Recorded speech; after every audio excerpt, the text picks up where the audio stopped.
There's zero trust exchange in a text message. And all of the trust is in human communication verbally. Or through an emoji. Or emoji. Yeah. Even then, I wonder, like, as a guy, am I allowed to, like, I don't want to send too many emojis. Like, that's kind of weird, right? Yeah, so I'm like, I could send an emoji, soften this nuance a little bit, but now are you going to perceive it that, like, I'm over the top with emojis? Welcome to the Disruptance Podcast. Here are your hosts, Eric Forney and Michael Bounds. Mike, every week on the show, we aim to disrupt the way entrepreneurs and real estate agents think about their business and about life in order to make them more profitable and productive. Last week, we talked about disrupting the way you think about the lies you've been told about business and life. And we didn't get through all the lies that we've been told that don't hold up anymore. And so let's continue that conversation today on this episode about all the lies we've been told along the way that need to be busted and how they no longer apply, or maybe they apply in a totally different way from a business standpoint. Yeah, Tyler, what else? What other lies have you been told in life that that are not necessarily just December 25th related?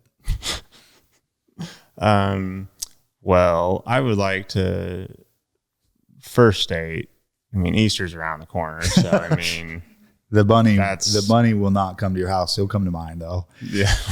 Trust me. We have a cabinet of Easter candy from last year that Hudson seems to find every day. That's awesome. I love Easter You time. would love that. But I was wondering, as I was driving here, I saw a variety of different listing agent signs. And what about fancier signs is necessary? Do I like the nicer the house, the nicer the sign needs to be? Because I've also just seen some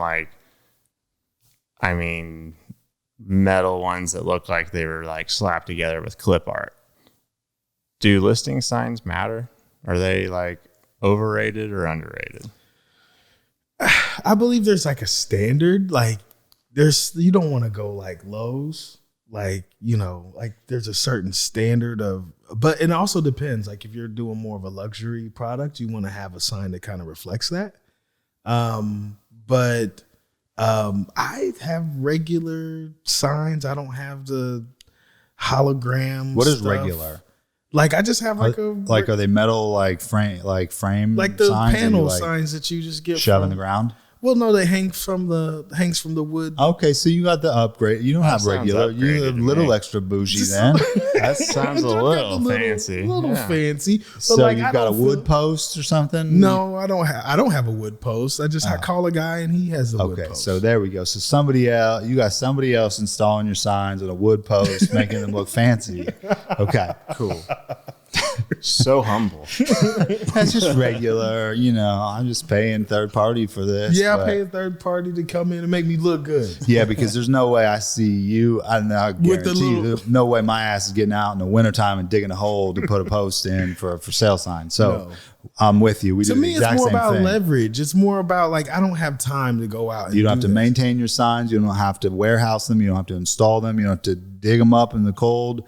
Man, I've tried to install signs before and the ground's frozen and you've got to bring something to unthaw it with and jam those yard signs in. No more.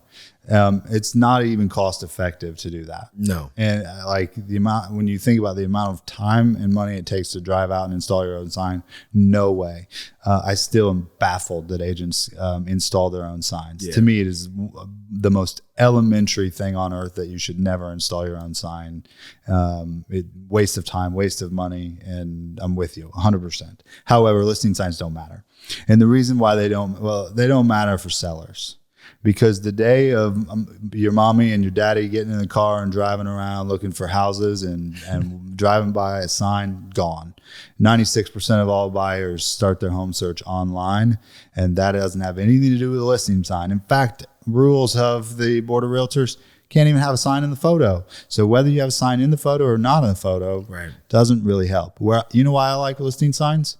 because they help me know while I'm driving to a house on my GPS, oh, that's the house in the neighborhood, the one with the sign out in front that I need to pull into that driveway. The only value of the listing sign for me as an agent is to know what driveway I'm pulling into when I show up to the property. However, as a seller, listen, there are two sales in a real estate transaction, and most all sales are this way. But in a real estate transaction especially, I've got two sales. I've got the buyer and the seller. Yep. And I need to sell the seller on why things matter. And sometimes you have to just do what the customer wants you to do, because trying to convince them otherwise is a giant waste of time. Right. And that's where listing signs come into play. The seller will want a listing sign. Save yourself the time and energy convincing them they don't matter by just doing it.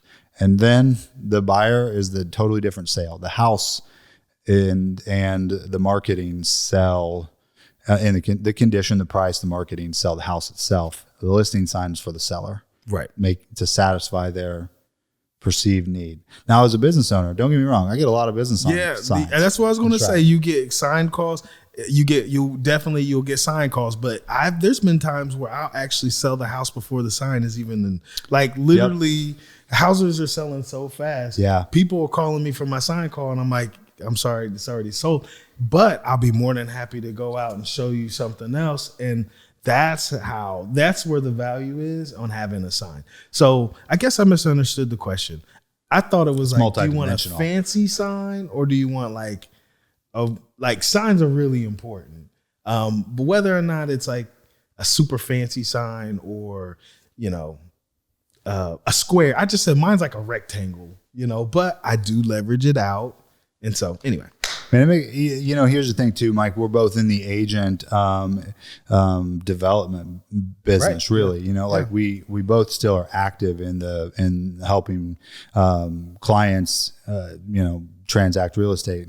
And yet the largest amount of our time is really on agent development. Yeah. And the thing that, when I'm talking to an agent who's not with Keller Williams, the thing that I talk to them about a lot of times is that the brand and the branding of your sign is irrelevant. And that's the beauty of Keller Williams, is that we believe that the agent is the business and should be the focal point of the brand and the branding. And so the agent who is at that franchise of mass adoption and restriction around, hey, your sign has to be this way, but there's no benefit for the agent, right, is the one who is losing all of the value on actually being able to capitalize and monetize on the compounding benefit of what a sign does actually allow you to have as an agent. So the counter argument I'm making with myself though then is as a team, all of our signs are unified, even if I'm not the listing agent, right? They all still have the same uniform sign. Here's where our agents as a team benefit from compounding though, and that's because whenever the call comes in, it goes directly to the team to generate that consumer capture, right? And then to set up showings, set up additional searches, and add one additional client to our database, ideally as a past client. And so, we sold 33 houses last year from listing signs and from people calling in directly about signs. So I know that they matter. They just don't matter the way everyone thinks they do. I agree. I'm satisfied with that answer. But what I'm not satisfied with is trying to find a smooth transition. Oh, well, I guess the agents that are out there now, like I feel like we're at this like shift where there was hustle culture and now there's kind of a shift. And that was like maybe 2015, 2016.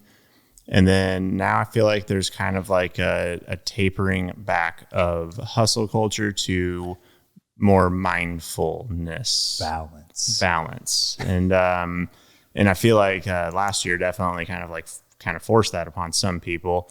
But what I'm getting at is, do you think it is overrated or underrated to be available 24/7 as a real estate agent? I'm going to say that is overrated. I know this market is really hot. I know that this market is really so you have to take advantage of every opportunity. But that's why you have to be smart and strategic and have partnerships. Mike, do you ever go anywhere without your cell phone? No. Like, do you like carry it with you pretty much everywhere? I carry it everywhere. Yeah, right. Yeah, So like I that's only what's have my weird though, license. right? Like Yeah. you're on demand though, I know. but are you not on demand? Like that's what I'm trying to understand. Is like I literally carry my cell phone into the shower. Yeah. Like it sits on the niche in my shower. It's waterproof. I made sure I bought a waterproof phone because I have it with me all the time. Yeah. I'm not saying it's smart. Yeah. We can debate that, and I don't have a good argument for it. However, I'm monetize my time by using time I'm in a shower to do something effective by listening usually to a book or something. Yeah. I listen to books all the right? time. Yeah. A live stream, whatever, it's cool, whatever. Or the Disruptance podcast. That's You guys right, can listen that's to that in the shower. That's right. So so you have your phone with you all the time, but you're not on demand. Is that what you're saying? Or I'm you shouldn't saying be, that or agent shouldn't be. I am trying to not be so much like this. I mean, you're on demand, and when you're an entrepreneur, like 24/7. But if you set clear expectations, that the people will call me at 11 o'clock, 12 o'clock at night. They still do, or they did. They did, Yeah. Until I had to set proper expectations that these are the hours that I'm working, and this is the thing. I'm not going to. I work really hard to make sure that everybody gets met with in a timely manner, but some people can kind of push it a little far. So Yeah. I don't know. What's your take? So should agents be on demand, do you think? Like 7 days a week? Like, here's what's interesting. So I was looking on Google. That's the reason I asked this. This is so I was looking on Google this week, and I was looking at real estate agents and like the hours, because like Google sent a prompt and said, "Hey, confirm your hours for holiday. Are you still these holiday hours?" And I'm like, gosh, I don't know. What did we even put our hours were? And so I saw it said we were open from 8 a.m. to 8 p.m. I guess that's what Google says. But I looked, some agents were 24/7. Some were 9 a.m. to 6 p.m. And so my thought is, when I think about on demand, I think about what are your hours? And so there's the 24/7 agent, and then there's the 9 to 5 agent. What's the right approach, you think? I think it depends on you and where you are in your career. So like, I used to be 24-hour a day agent. And so I think that in my career, I'm now become 9 to 5 agent. Yeah. And so I feel like I can even do more in those hours. Like, as you get better in your career and you get more efficient, you don't have to be 20. When I was 24/7 realtor, it was when I was inefficient. Yeah, I'm with you. So I was 24/7 for sure. And man, there's nothing that I think, I didn't believe that I could not be. Me neither. Like, I couldn't see didn't way believe out. it was possible to not. Yeah. It took 3 to 4 years to believe that it was possible to not be. Let me tell you what, when you go out of 24/7, the haters show up at your door to hate. I had a long list of haters because I'm not available 24/7. You know what the longest list of haters is? Not my clients. They're agents. That's right. Other Other agents. business owners and know. other real estate I already agents. know. And my thought is why on earth do we do the most savage things to our own people? We eat our own young in this business because there are agents who expect us to be available 24/7, which means we're inflicting a miserable existence upon our own industry to be available 24/7 by putting that expectation onto agents. And where I finally came to see the light was I went to a charity event one time with a great friend of mine, Kellyanne Harris. I went to Owensboro, Kentucky for a charity event on a Saturday, and the event started at 5 p.m. Okay. And we had 144 showings from like Thursday to Saturday, and I had like 38 offers. And I was without my phone from 5 p.m. till the next day at probably 10 in the morning or whatever.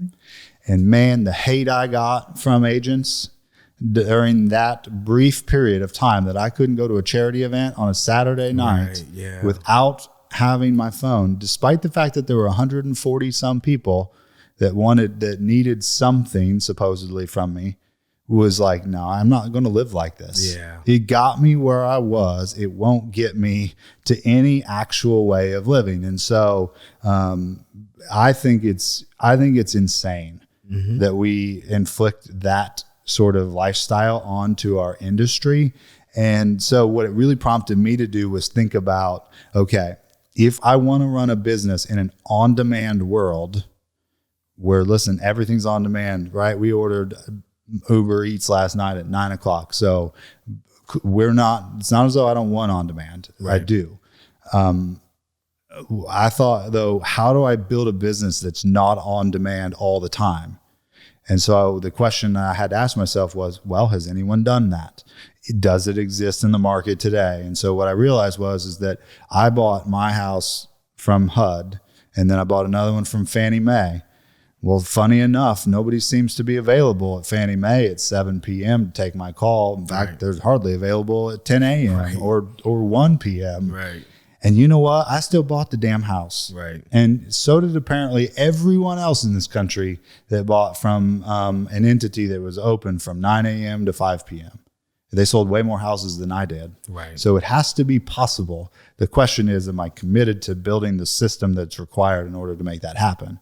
And so that's how we run it for the most part today. And it still gets hate. I mean, I still got a ton of complaints yesterday because of that. And you know what? Properties all still sold. Yeah. People still bought them because you know why? We set the expectations. These are the rules of engagement up front, and these are the rules of engagement, how it works. If you want to play by the rules, you get the outcome. Yeah. If you don't, you don't. And so I know it works at scale, but man, not being on demand will make you hated. Yeah. It's hard. It is really hard. So in this business, especially. Yeah. Yep. I witnessed that last night. My brother was supposed to come over, and all of a sudden he had deals just blowing up. It was 7:30 on a Saturday night. He was going to come over, and then all of a sudden I get a text, and then he was trying to save a deal from some appraisal issue, just some crazy real estate stuff. I think you can do. I think you can do it. You just have to have boundaries, and you have the guilt around not being available 24/7 is the thing you have to let go of. Yeah, that was the heaviest freaking part of on demand as a business owner.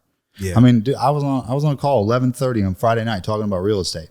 It's not that I won't do it. It's just that I'll do it selectively and strategically on how it makes me feel and what commitments I've made to a customer. Right. Let's how much time we got left, Kate? You got time for one more. One more? Okay, let's this kind of ties back a little bit to so many lies though. Only one, so many. This 24/7 concept. Okay. What about, so I think that really kicked into gear when unlimited text messaging became a thing. Yeah. It used to be like, don't text me, that's 25 cents, back in the day. Do you remember that time? Yeah, man. T9. I can still I got muscle memory on my flip phone. Man. That's good. Yep. So but I feel like texting really became a thing once the iPhone really kind of started getting integrated into American culture a little bit more.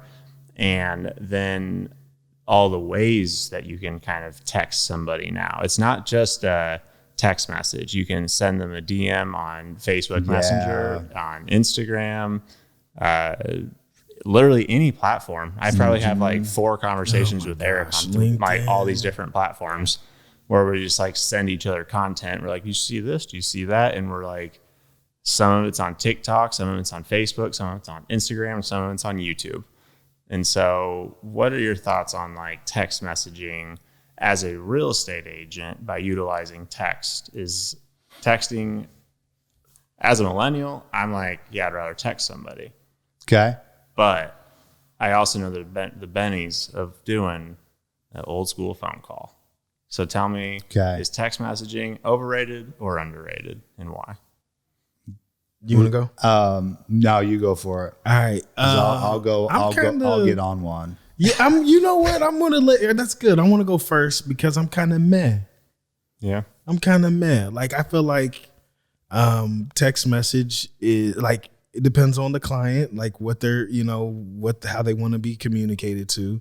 I do a lot of texting. I do a lot of calling, but I think it's more of a supportive thing. Like, to be honest with you, being on the phone, banging out phone calls is number one. And text message is a means for me to get you on the phone. So I'm kind of, at the end of the day, I use text messaging as a tool to either get on the phone with them. An objective to get on the phone with them is to get in front of them. You see what I'm saying? Yep. So I'm kind of, my answer to that is like, I don't know. Yeah. I follow. Mike, I'll give you a stat that says that you are correct about your assessment of where text messages are useful. And this number may have changed. Last I heard, 84% of all Zillow leads from consumers respond to text messages. Okay, so overwhelmingly, the quickest response mechanism to a stranger or a consumer clicking through online was via text. Right. And so the percentage of those who answered their phone right away from a Zillow rep was much lower than those that responded to text message. So text messages serve a purpose, which is to at least gain engagement or to possibly get permission. Now, in my opinion, you either have a really good, effective text message in order to gain engagement, or you don't ever gain engagement. Right. And so it all matters on how you use it and when you use it. Otherwise, text messages are completely trash, worthless, and have no business in our business and in business in general. Because here's what I would challenge you to do is stop talking to your wife or to your spouse and just text them. No. Just text them. Don't take them out. Don't have conversations. Don't build trust via communication or face-to-face. Just text. Tyler, you're a millennial. Just live on your text messages and see how your relationship pans out. And funny enough, just to interrupt real quick, I do notice when I go out of town, I'm on Snapchat to her more. Yeah, we both are on I feel like so much more when because then I can send like video real quick of like what's happening or our Snapchat usage always skyrockets. Then I have noticed that actually. Now that you mention that, you do message on Snap. Yeah. I agree with that.